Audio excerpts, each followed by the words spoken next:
Forgiveness without reconnection.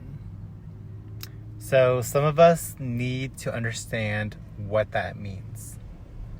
What that means is the person that forgives you, after all this time processing through their emotions, and it's so hard to forgive some people because some things that people do are just so awful. And there are some things that people do that just will never be forgotten.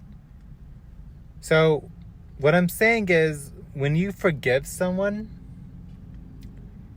understand that forgiveness does not require reconnection.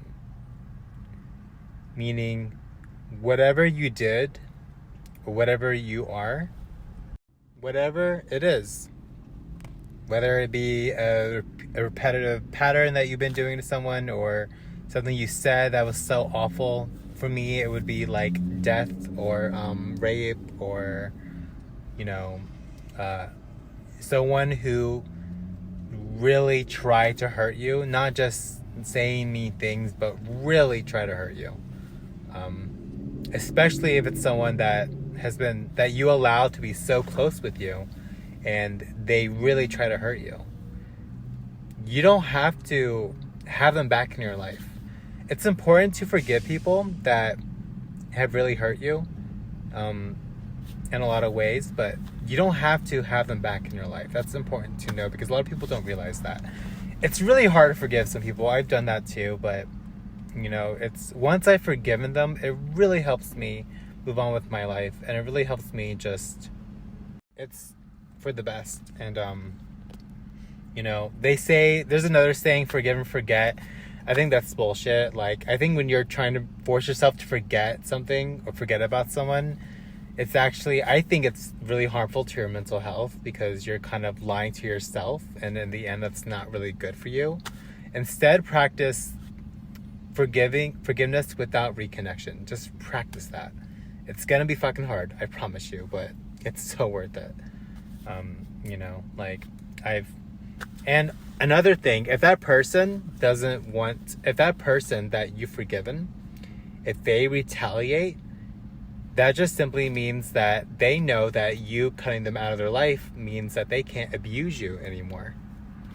And of course, those kind of people are very manipulative. They love to be in control. And, you're just saying, sorry, I don't want you in my life anymore, but I wish you the best. And of course, that's not good enough. That's not good enough for them, because those kind of people are very toxic. Those are the kind of people that we all need to avoid.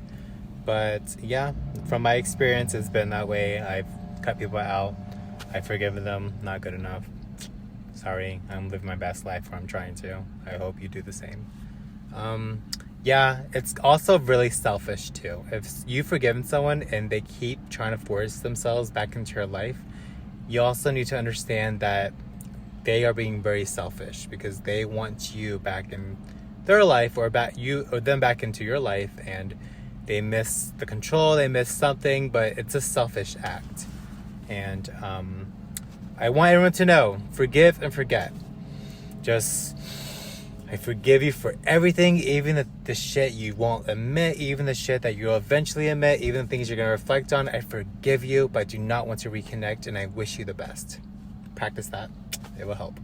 Add some quick notes, like closure is really important. It's like feeding our spirits.